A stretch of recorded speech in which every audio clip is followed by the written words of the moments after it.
Pemirsa Sindo Today, kita awal dengan informasi kebakaran terjadi di kawasan padat penduduk di Kuitang, Senen, Jakarta. Api diduga muncul akibat kebocoran tabung gas.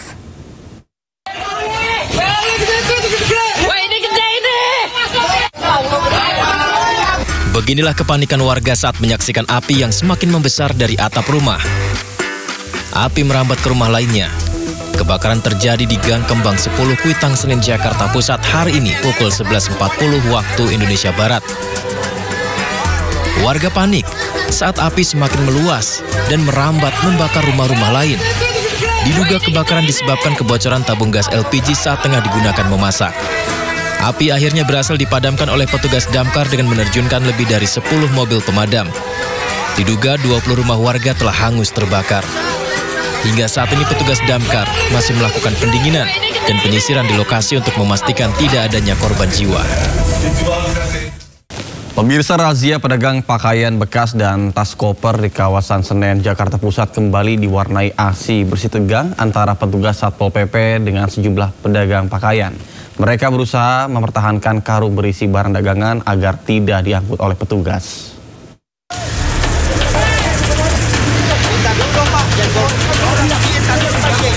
Petugas Satpol PP terlibat adu mulut dengan pedagang pakaian bekas dan tas koper saat menggelar razia di kawasan Senen, Jakarta Pusat. Pihak nyaris terlibat adu jotos. Petugas mengancam akan mengangkut paksa karung tersebut jika tidak segera dipindahkan dari atas trotoar karena mengganggu aktivitas pejalan kaki. Petugas juga menindak para pedagang tas koper karena masih nekat menjajakan barang dagangannya di atas trotoar. Razia ini memicu kepanikan hingga para pedagang langsung memindahkan barang dagangan ke dalam kios. Razia kembali digelar menyusul terjadinya penguasaan ruas jalan Senen Raya oleh para pedagang pakaian bekas dan tas koper sebagai tempat berjualan selama beberapa bulan terakhir. Selain mengganggu keindahan tata kota, keberadaan para pedagang juga kerap memicu terjadinya kemacetan kendaraan. Agar tidak lagi dikuasai para pedagang, kini di sepanjang ruas jalan Senen Raya dijaga ketat oleh petugas Satpol PP. Jakarta, Rani Sanjaya melaporkan.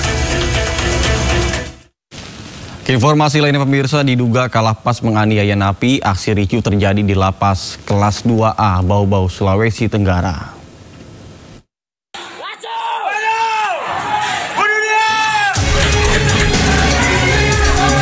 Aksi ricuh di lapas kelas 2A Bau-Bau, Sulawesi Tenggara. Kericuhan terjadi diduga kalapas dan anak buahnya menganiaya napi. Narapidana mengaku tidak hanya mendapat penganiayaan, namun juga perlakuan tak manusiawi yang dialami hampir setiap hari.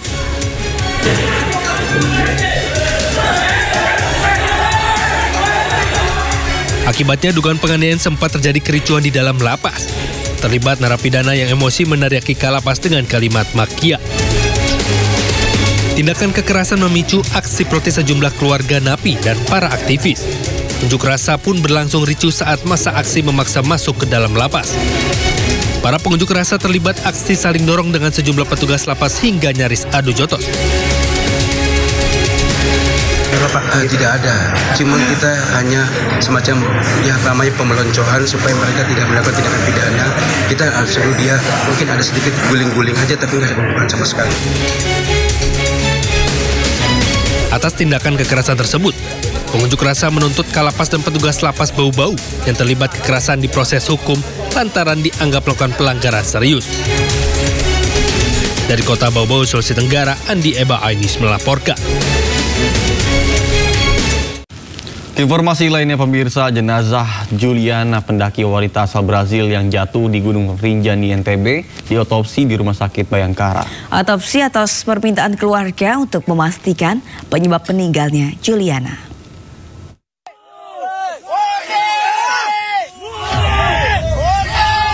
Jenazah Juliana Marins, pendaki wanita asal Brazil yang meninggal saat mendaki Gunung Rinjani, telah berada di Rumah Sakit Bayangkara, Nusa Tenggara Barat. Sebelum dipulangkan ke Brasil, jenazah Juliana diotopsi terlebih dahulu sesuai permintaan pihak keluarga Juliana untuk mengetahui penyebab kematiannya. Wakil Gubernur NTB, Indah Damayanti Putri mengatakan, pihak keluarga juga mengucapkan terima kasih atas upaya tim SAR yang sudah berhasil mengevakuasi korban. Mereka menyampaikan ucapan terima kasih yang mendalam dan permohonan maaf. Mereka memang membatasi diri untuk tidak didokumentasikan karena masih dalam keadaan terbuka. Jadi sementara ini sedang dalam proses administrasi, jenazah akan berhasil. Sebelumnya, evakuasi jasad Juliana berlangsung dramatis karena terkendala cuaca. Korban dievakuasi tim SAR gabungan dari kedalaman 600 meter. Jenazah korban ditandu menyusuri rute pendakian menuju posko Sembalun, kemudian dibawa ke Rumah Sakit Bayangkara, Polda Nusa Tenggara Barat. Juliana terperosok ketika mendaki Gunung Rinjani. Posisi korban terdeteksi melalui pantauan udara drone thermal. Selama 3 hari, petugas sempat kesulitan melakukan evakuasi karena medan yang terjal dan cuaca yang ekstrim. Tim Liputan Ayus melaporkan.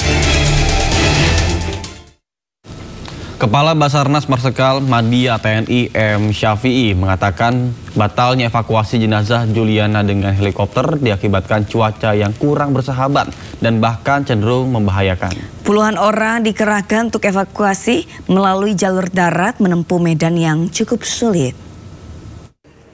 Pada pukul 13.50 bahwa korban dari hasil informasi dilaporkan telah dapat dievakuasi dari kedalaman 600 meter menuju ke LKP. Dan karena memang kondisi cuaca yang tidak memungkinkan, awalnya kita ingin melaksanakan evakuasi secepat mungkin dengan menggunakan pesawat heli. Dan itu menjadi alternatif pertama ternyata karena cuaca tidak memungkinkan. Kemudian alternatif kedua, dengan adanya korban sudah bisa kita tarik ke atas.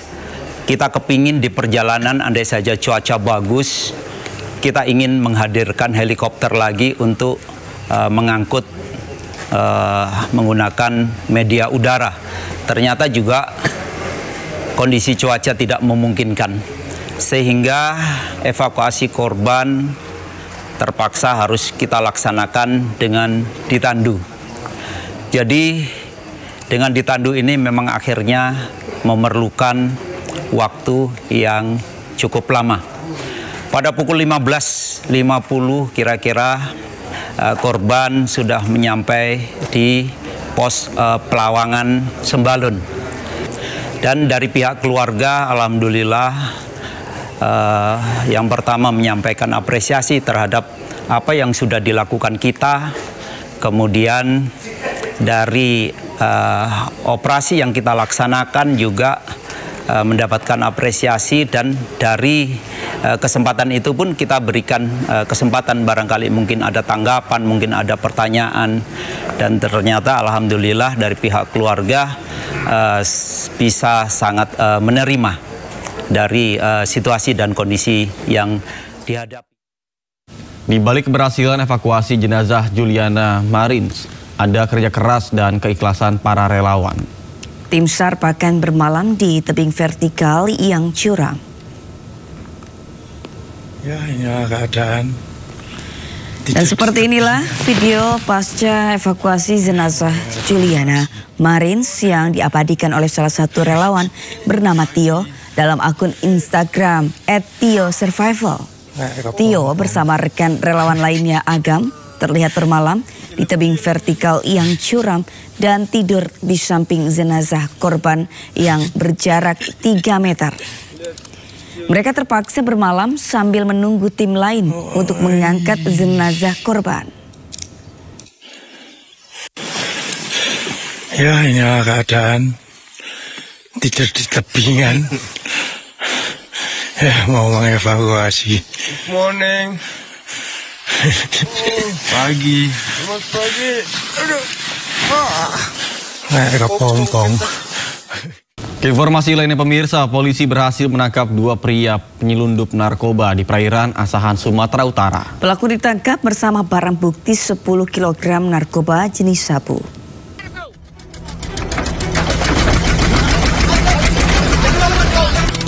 Tim Direktorat Narkoba Polda Sumatera Utara menyergap kapal nelayan yang membawa narkoba jenis sabu di perairan Asahan, Sumatera Utara.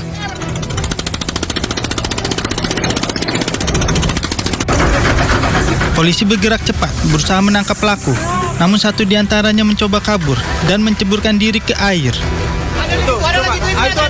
Meski sempat berusaha kabur dengan menceburkan diri, para pelaku akhirnya pasrah ditangkap polisi.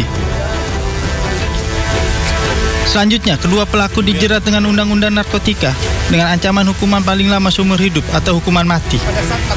Dari Asahan, Sumatera Utara, Ulir Amri, iNews melaporkan.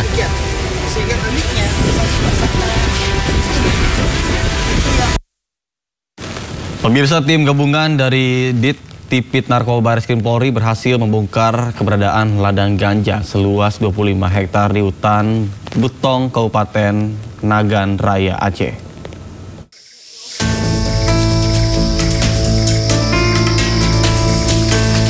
Usai menempuh perjalanan dengan medan yang ekstrim selama 5 jam lebih, tim gabungan dari Ditipit Narkoba Bareskrim Polri bersama TNI dan Bea Cukai berhasil menemukan ladang ganja di kawasan hutan Butong, Nagan Raya, Aceh. Operasi yang berlangsung selama 12 hari ini, petugas menemukan 8 titik ladang ganja yang tersebar di beberapa tempat dengan luas mencapai 25 hektar. Tanaman ganja yang ditemukan dengan ketinggian mencapai 2 meter ini dimusnahkan dengan cara dibakar. Diperkirakan batang ganja yang dimusnahkan petugas sebanyak 1 juta batang ganja atau seberat 180 ton. Hari ini kita melakukan operasi pengungkapan kasus 8 titik ladang ganja dengan luas 25 hektar. Ini operasi yang cukup panjang karena menemukan titik-titik ladang ini cukup sulit. Dan masih dilakukan pengembangan terus. Saya belum menyebutkan tersangka dan beberapa peranannya karena masih ada banyak DPO yang perlu kita amankan. Sampai saat ini kita sudah menjalankan kegiatan selama hampir 12 hari. Pengungkapan kasus ini sudah dimulai sejak 25 Mei yang lalu. Bareskrim Polri telah mengamankan 2 orang tersangka dan 2 orang lainnya masih buron. Dari Kabupaten Nagan Raya, Aceh, Afsa, iNews melaporkan. Sementara Polda Metro Jaya mengungkap 1.243 kasus narkoba sejak bulan Mei hingga Juni 2025 dengan barang bukti mencapai 321,5 kg. Dalam pengungkapan ini, sebanyak 1.672 orang berhasil ditangkap dan terancam hukuman seumur hidup hingga hukuman mati.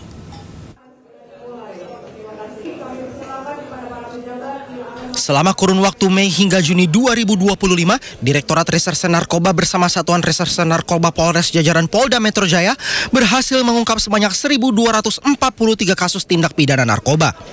Dalam temuan ini, Polda Metro Jaya juga merilis para tersangka dengan total mencapai 1.672 orang dan terancam hukuman pidana seumur hidup hingga hukuman mati. Kendati demikian, 60% dari jumlah itu dilakukan rehabilitasi. Atas keberhasilan pengungkapan ini, Polda Metro Jaya telah menyelamatkan sebanyak 767.279 jiwa dari bahaya narkoba. Secara nominal, nilai ekonomis barang bukti yang berhasil diamankan diperkirakan mencapai 53,51 miliar rupiah.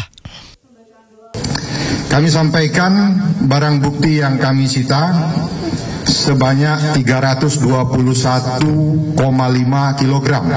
Ya, sekali lagi 321,5 kg dengan rincian ganja sebanyak 179,19 kg, kemudian sabu 33,15 kg, ekstasi 16.793 butir, tembakau sintetis 4,52 kg, obat-obat berbahaya 166.327 butir, kemudian ada liquid THC 2.360 ml, kemudian ketamin yang merupakan prekursor dari narkoba 2,87 kg, kemudian ada serbuk bibit sinte yang dikenal dengan zat MDMB,